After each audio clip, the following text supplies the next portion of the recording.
Okay, we are now recording.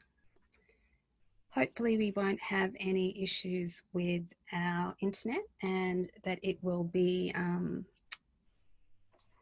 all good and dandy.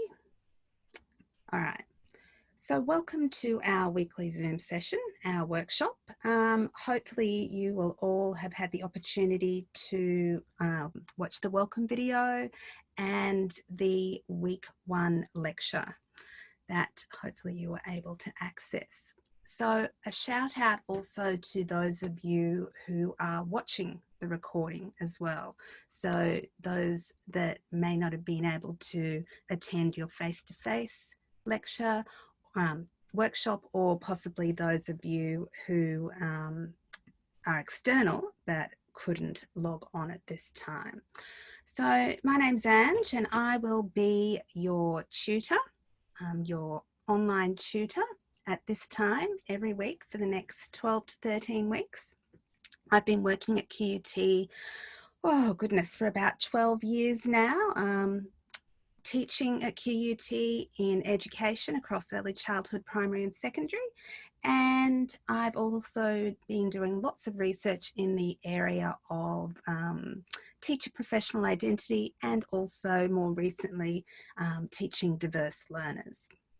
So prior to my work at QUT, I was an early childhood and primary teacher for 12 years or so.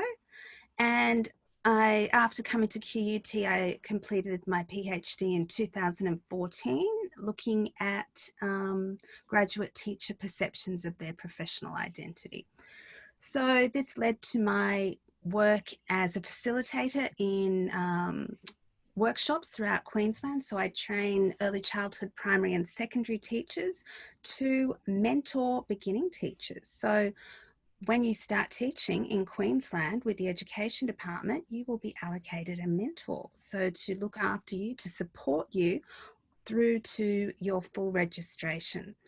So my research found that it was really important to have a mentor in that first year to try and support you, to encourage you to become part of that community of practice. And so we've actually trained over 3,000 teachers to mentor. So hopefully you're going to have one of those when you finish your course and go into teaching. So this unit is very much about developing your understanding and personal beliefs about teaching and learning. So I'm going to share a very brief summary about my teaching beliefs. I want you to take note of this because we're going to use it in an activity a little bit later. So my beliefs are centered around the development of strong and trusting relationships. So with a focus on differentiating for children and students. So differentiating for their interests, their strengths and their needs. And this is in my work in early childhood, in primary, secondary, and of course with you guys in higher education. So I'm also a big advocate for communities of practice. So I mentioned this in our lecture. So a teaching and learning community where you really work together to share perspectives and to critically reflect on your practice. So this could be with colleagues, it could be with parents, and it could be with your learners, your children and students as well. So I'd like you to have a think about that, store it there in your memory, and we're going to talk about it a little bit later. Okay, so some expectations and etiquette in our Zoom sessions. So I'm sure I don't need to tell you this, but I'm going to anyway. Respectful participation. So when we go into our breakout groups, you need to be respectful and engage with the person that you have been allocated.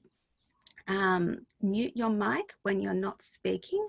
So that's a really important one because we don't want any background noise, especially because we're recording the session. As I said before, don't disclose any personal names or organisation when we're sharing stories. I generally respond to your emails within 24 hours. Of course, very limited on weekend and public holidays.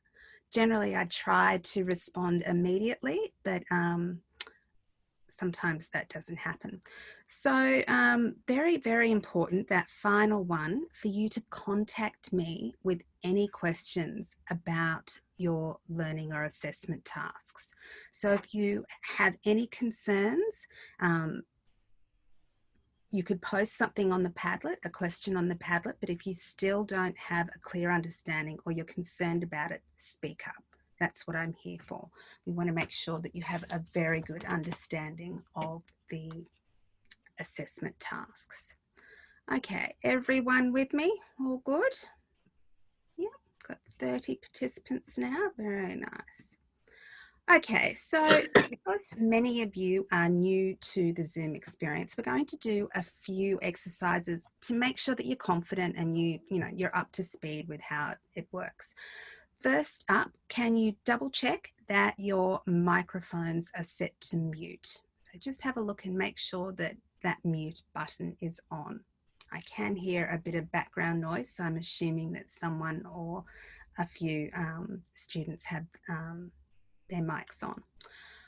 Okay, so when you want to share or participate in discussion, of course, you unmute your mic and speak. I don't want you to be afraid to interrupt me. If I'm, talking away, just say, excuse me, Ange, interrupt me. And the same goes if someone's put something in the chat and I've missed it because I'm focusing on what I'm saying, which happens, again, interrupt me and say, Ange, there's an important question in the chat. I'm really happy for you to do that. So in the chat function, you can reply yes or no to questions posed, or you can tell me if you're going to go away for a period of time as well. Is everyone comfortable with the chat function? I want you to give me a yes or a no. So in the chat, I want you to give you excellent. All right, so you can use it. Nice, very good. Okay, now I want you to send me a thumbs up. See if you can find a thumbs up. Yep, beautiful. Very nice. Okay, so sometimes I might ask you, oh, has everyone completed the task, or can you hear me properly? Then you would give a thumbs up. Now, finally, this is because of lockdown. We actually, some of my students got a bit lax with their attire. I can see everyone is suitably dressed at the moment. But this also extends to flatmates and friends as well, and family. No streakers, please. Seriously, we all got a bit out of hand during lockdown. So this is just etiquette, basic etiquette for Zooming. Okay, moving on. How we use Zoom. It's a fabulous platform to facilitate your learning. So you can share PowerPoints, as I'm doing now, content, Word documents, and online resources. It also, as I've said, has the function to use breakout groups for think, pair, share as well. So it's just like working in a classroom environment. Okay, thanks, Debbie. Very importantly, try and participate. So get involved in the discussion. It's really vital, if you're studying externally, that you stay engaged with each other to ensure that you have the best learning outcomes. So I know some of you could be a little bit shy and you may not want to have your webcams on, but if you can join, it really does develop that feeling of community. So finally, come prepared to participate. Do the pre-workshop activities. This week we're doing it a little bit different. You're going to go away and watch the clips, but next week you're going to watch them prior to the workshop. So our workshop goes for about an hour, and then you probably spend about 20 minutes to half an hour doing some pre-workshop activities before you log on.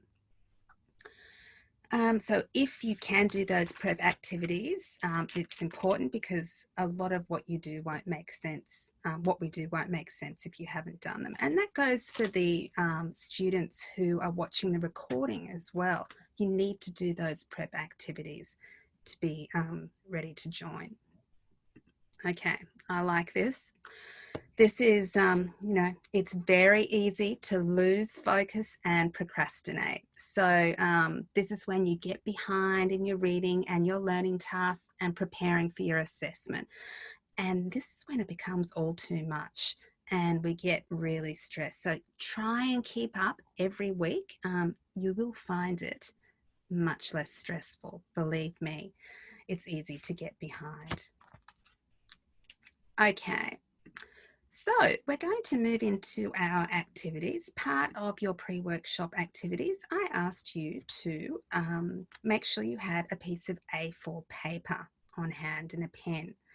So if you could grab those, that would be wonderful.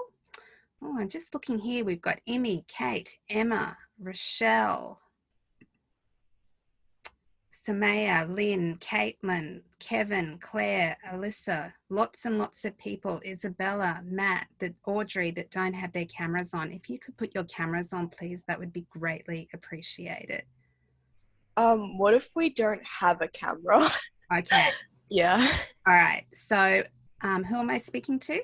Alyssa. Alyssa. Hi, Alyssa. Yeah. Hello. Are you an external student, Alyssa? Does that mean online? Yes. Yeah. You are. Okay, it's vital that you have a working microphone and a camera. So if you could organise that for next week, that would be fabulous. So I know it can be a little bit scary, revealing your face, but believe me, it's important. It's going to make you feel part of the group, and especially for the externals part of the course as well. Very important. So if you don't have a camera this week, if you could make sure you get one next week. Okay, so we have got your piece of paper folded in half. So you were asked to introduce yourself. The online students were asked to introduce yourself on our online Padlet and share which cohort you were enrolled in, so early childhood, primary or secondary, and why you decided to become a teacher. Thank you very much for those of you who contributed. And I would very much encourage you to get to know each other through using the online resources and platforms that we will make available to you in the next 13 weeks. But most importantly, attend those Zoom sessions. Okay, so we've got our online student Padlet.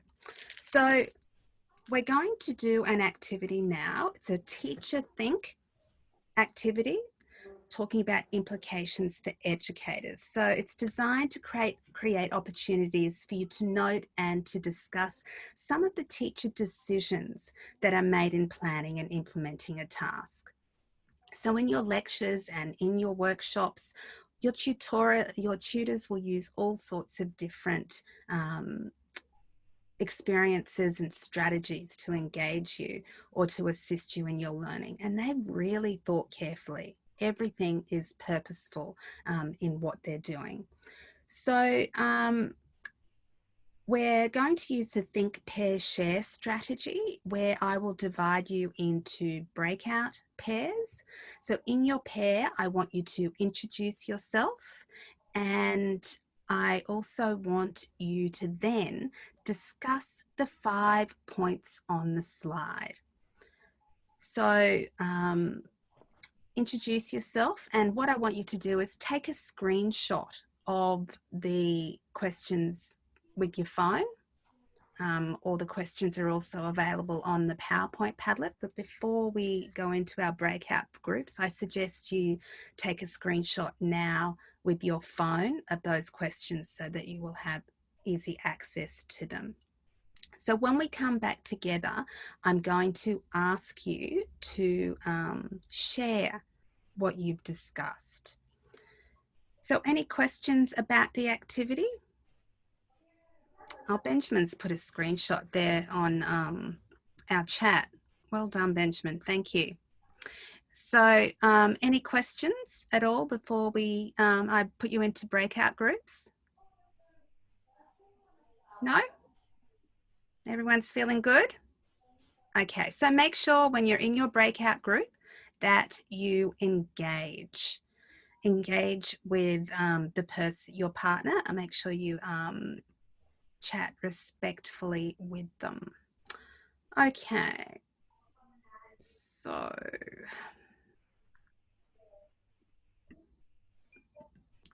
come on.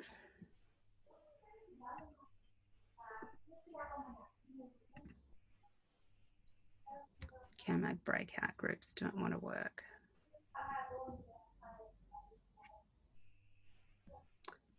Bear with me for a moment, guys.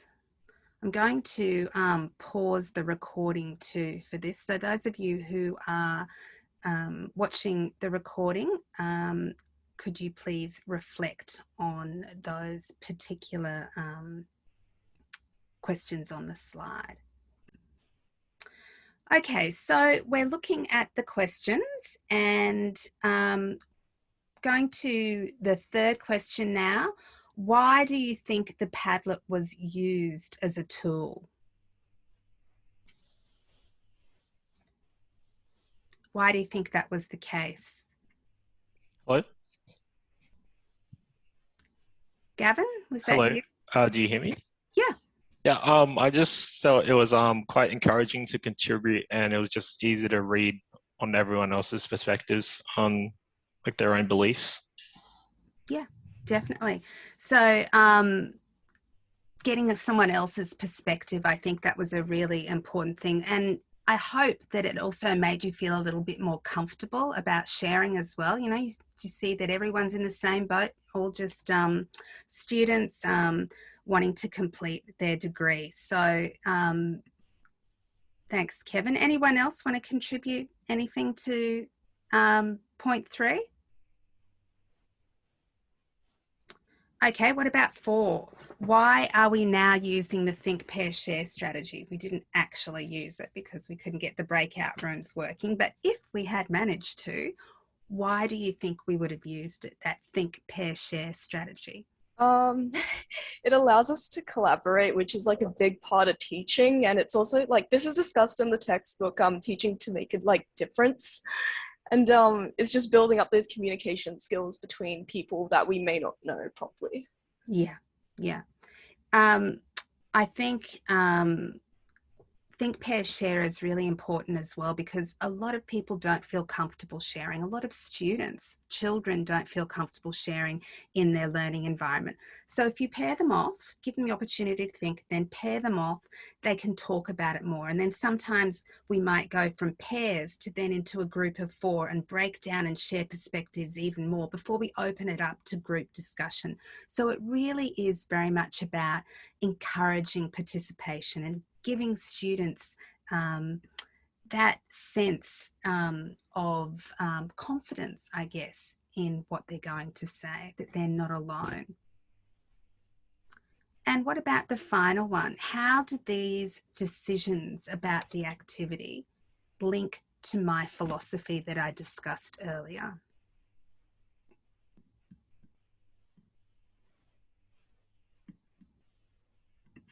Who can remember what my philosophy was about? Give me 1 point. I'll go. Yeah. Go.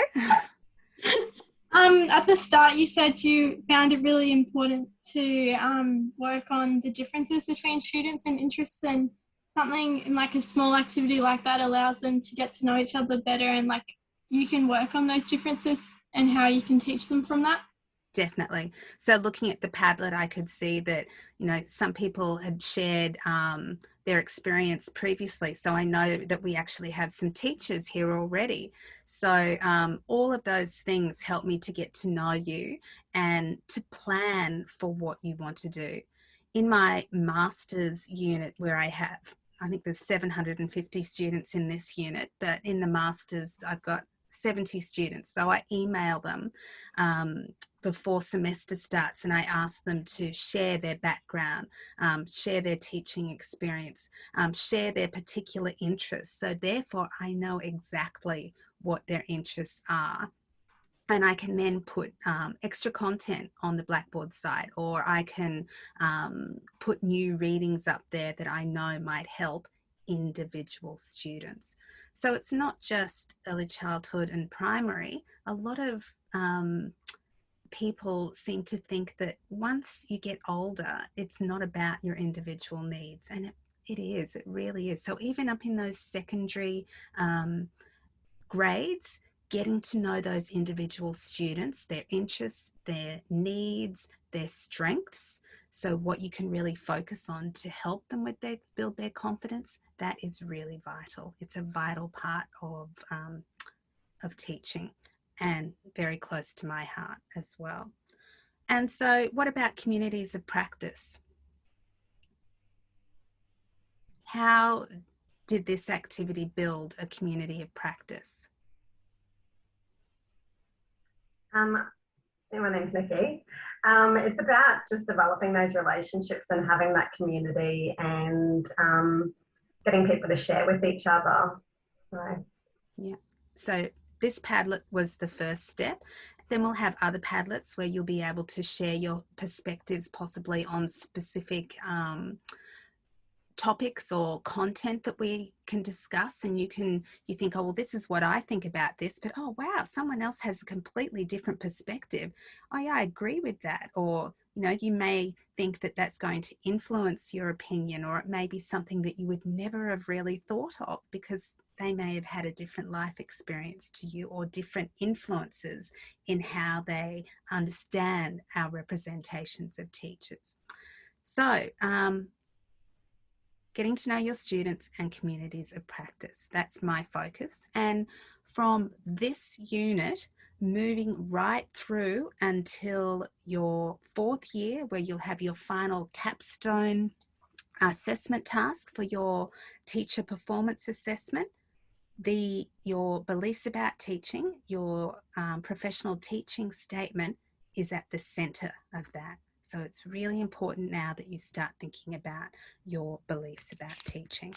Anything else that anyone would like to add before we move on? No? Everyone can hear okay? The pace is all right? Yep, good. All right, so we're going to start working now in about teacher as learner. So in this next activity, I'm going to give you 3 stimuli. So these present 3 representations about teacher as learner. So in the middle of your book, so your piece of paper, you've made your book, what you're going to do, you don't have to start now, but well, you could put teacher as learner in the middle, ready to do a mind map. So you're going to do a drawing, a graphic organizer based on the content that you're going to hear in these 3 clips. So after we've looked at the first clip, we'll come back and we're going to break down it a little bit more, and you can add to your mind map. Importantly, this mind map is an example of what you might do for your first assessment task in part A, where you actually have to draw a picture of the representations. So you would have 4 bubbles, you know, with each representation breaking off. Okay, so our very first clip is 2018 Nevada Teacher of the Year, Pilla Billa. So I really like this clip. It's she has a really lovely way about her, and I want you to really think about what her views on teacher as learner are. So I'm going to ask you to mute your microphone if you haven't got it muted, and go to the Blackboard site and access the first clip. So you'll see a link there with our online resources. So it's very short. I want you to watch it twice.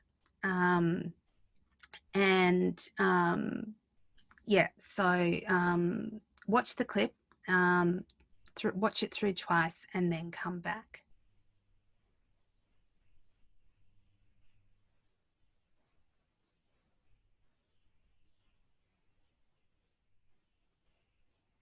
Okay, I shall. Those of you at home watching the recording, you can do the same. So watch the clip of Pilabilla ready to add to your mind map. Excellent. So yeah, so we've got it's constantly striving to become better teachers, being lifelong learners, so that commitment to lifelong learning, and learning from students. So students' insights, students' views, and providing illumination about who your students are. So you can focus on those individual students. Thank you. So we've got some information there in Teacher as Learner from Pillar. Next, we're going to have a look at another clip, and so I'll ask you to do the same. Our second stimulus is from a performance coach. He also writes for the Sydney Morning Herald education page.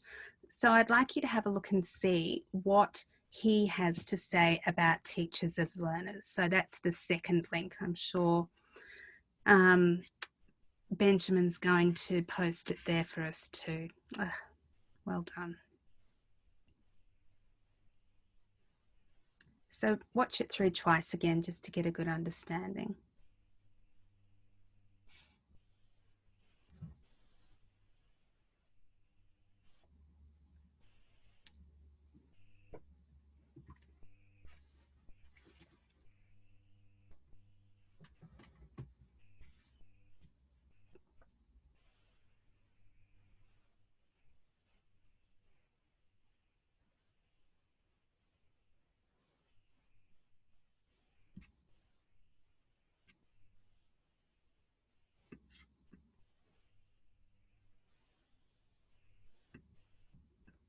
While you're there as well, jot down in your mind map what you some impressions about what Dan has said.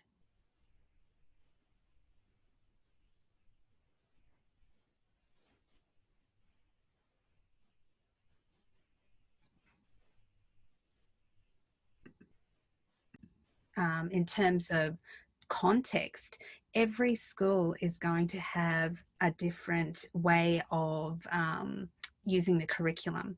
They're going to have different pedagogical approaches and frameworks that they focus on. So yes, Dan very much advised that we need to be adaptable in terms of our contexts and challenges. What else? Something You go. I found really interesting was when he said that sometimes we even need to, as a teacher, is step back when necessary. Definitely. Let the students guide us. So again, learning from the students. So online, we've got from Benjamin, remain positive with a growth mindset.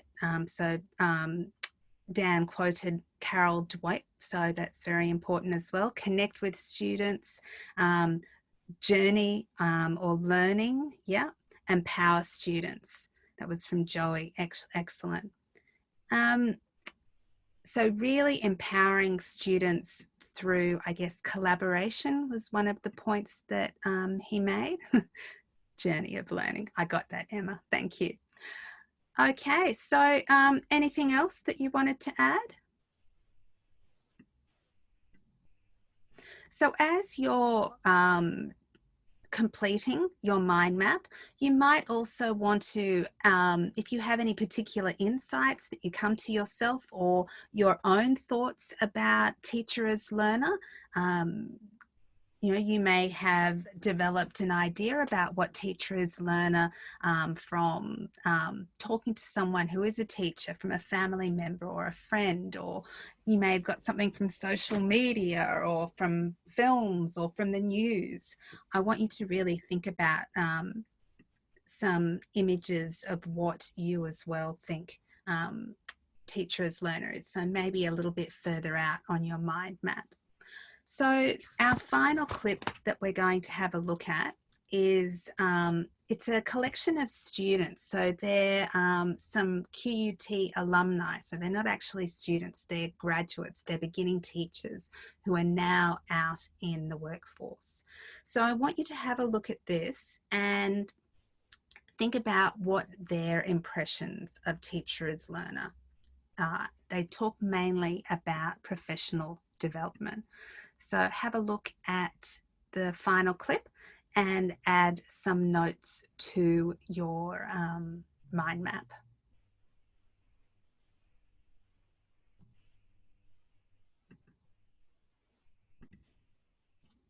So what did we come up with?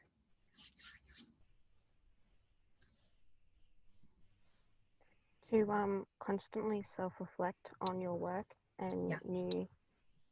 new opportunities and new ideas. Yeah. Continuous self-reflection. Yeah. Anything else? Your approach to teaching should always be evolving. Yeah. Yeah. Why do you think that's important? It's a lot to do with being adaptable to an ever-changing learning environment.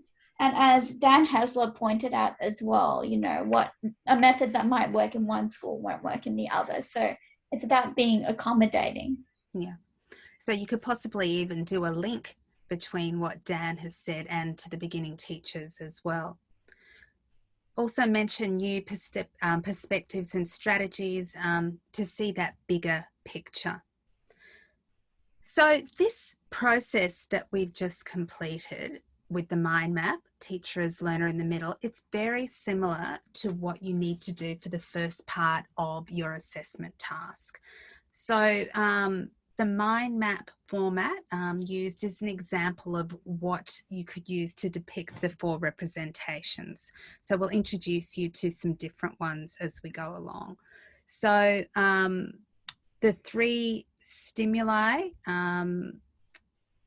depict the representations and the content, the examples of content that you included in your mind map. All right, so very important as well that you would, from your previous studies, you would be completely aware of is referencing. So for this assessment task, you'll need to provide references for the research and literature that you've sourced to get your information. You would be using quality scholarly references, so research and literature sourced possibly from QUT databases, most definitely sourced from your textbooks. So you would, reading your textbook, you may find something that has been from a researcher about teacher as learner. So you would use the reference from your textbook to then reference that particular point in your reference list for your assessment task. I would definitely avoid using websites as references or sources in your academic writing. Stick to, you know, journal articles and books found through the content in the unit or also through QUT database. For those of you who have read the assessment task, can you remember how many resources were suggested for you to use? Anyone? So I think it was 5 to 8 sources. And so that was including the Australian Professional Standards, which we're going to introduce to you in the coming weeks. So 5 to 8 sources, again, trying to make sure that they're scholarly. And definitely you use APA referencing, Benjamin, most definitely. Any questions about the referencing? Okay, so we're definitely going to go over our 1 hour into my that extra half hour. You're welcome to head off if you need to.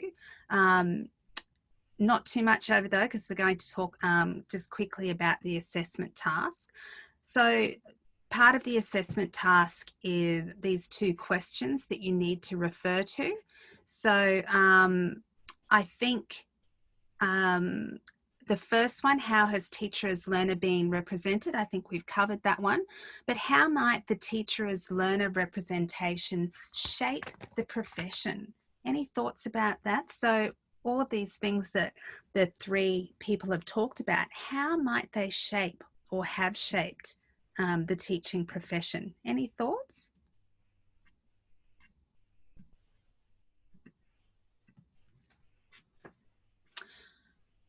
I think, you know, something that is important to remember is that how teachers are perceived as learners, how they are represented, it's constantly being reshaped or adapted according to new research and, of course, policy developments.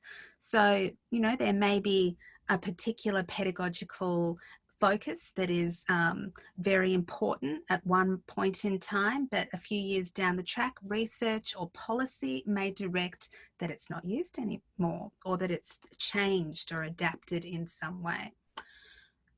Also, I think, for example, in the last probably 5 years, professional learning in the context of schools and prior to school settings has shifted from providing random PDs with all teachers attending the same PD to now teachers being encouraged to drive their own professional learning.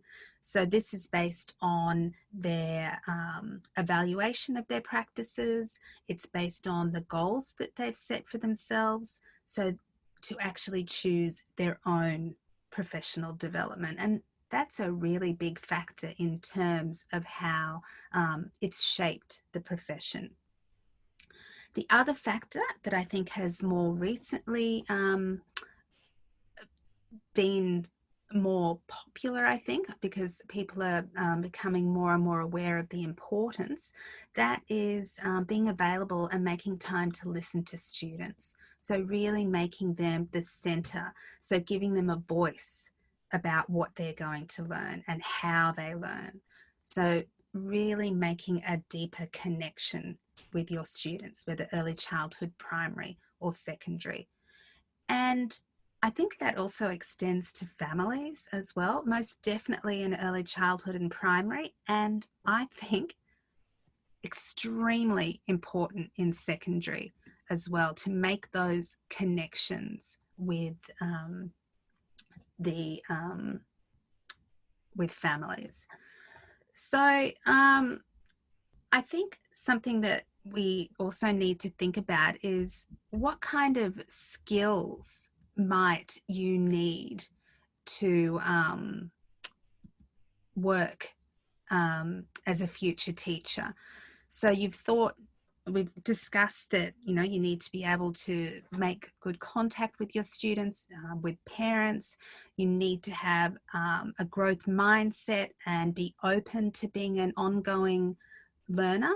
What skills or beliefs might you personally need to reshape to be able to be an ongoing learner? Any thoughts?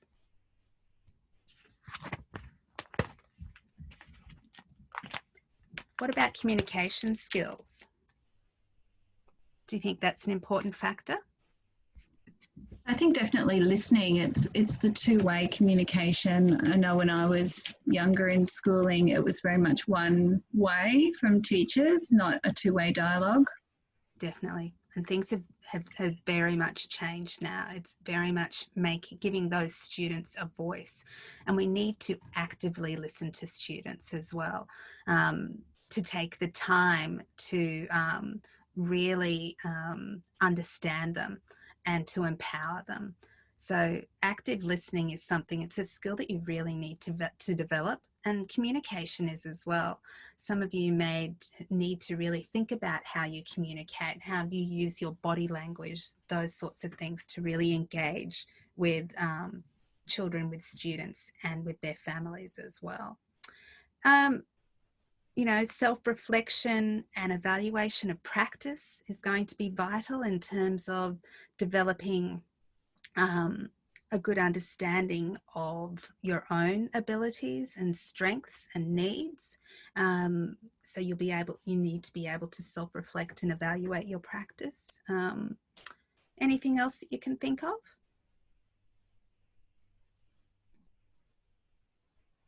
Nope. Okay. So just to finish up, we're going to have a quick recap of the assessment task. We went through it in the lecture. Does anyone have any particular questions about it to start with?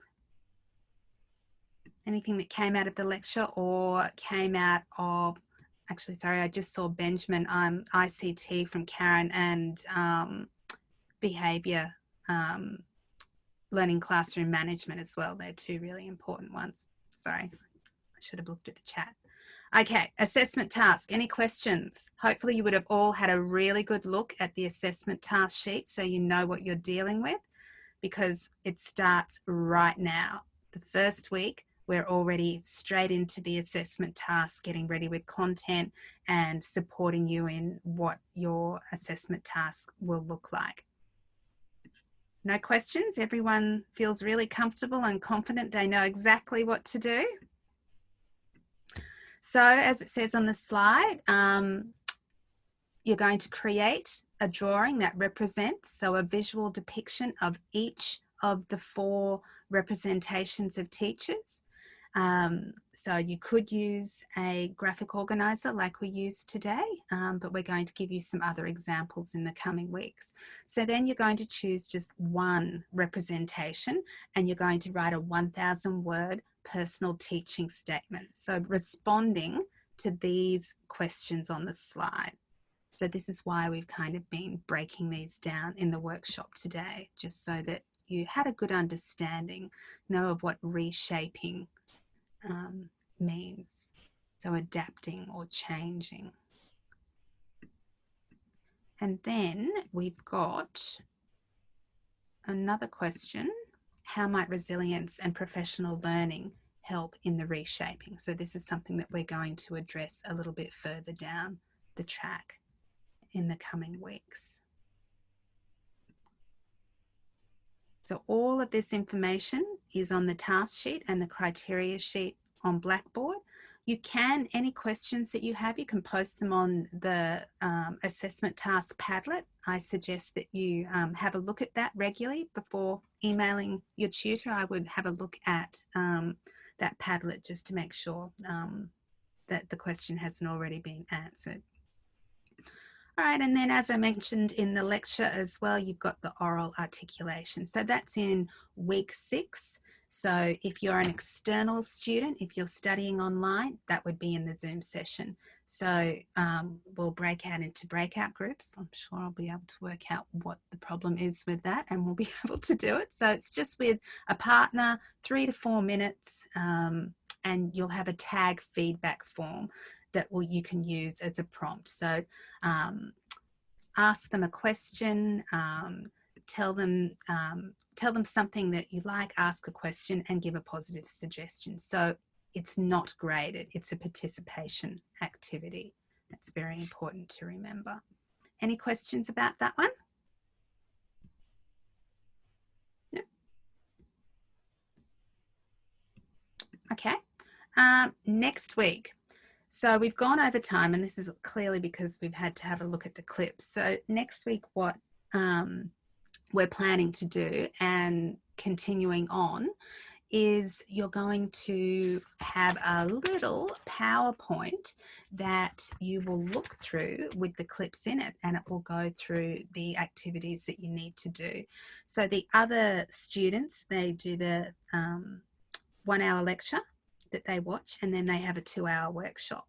So you have a 1 hour workshop, but you're going to use that other hour to prepare. So you're going to watch the slides, complete the weekly preparation tasks that all students do, and go through the Zoom PowerPoint, watch the clips that are outlined in the notes so that you'll be able to participate. So this is going to save us time so we can focus more on the dialogue, on talking. So next week, as many of you as possible, I'd like you to have those cameras on, and I would like you to really reflect on those clips. You'll be able to take notes and be ready to contribute your insights.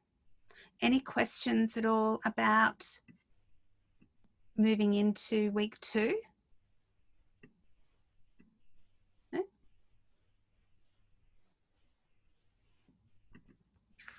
Any questions about the unit or the content or the way it's laid out or access to materials while you've got me here? So those of you who are listening to the recording, if you do have questions about the unit, or you're confused about something, or you're not sure where to access something, Mia is the person to contact in regards to that one. Okay, I'm going to turn the recording off now, so I'll say our goodbyes to those of you who are watching the recording from home. As I said, if you do have any questions, please don't hesitate to contact us.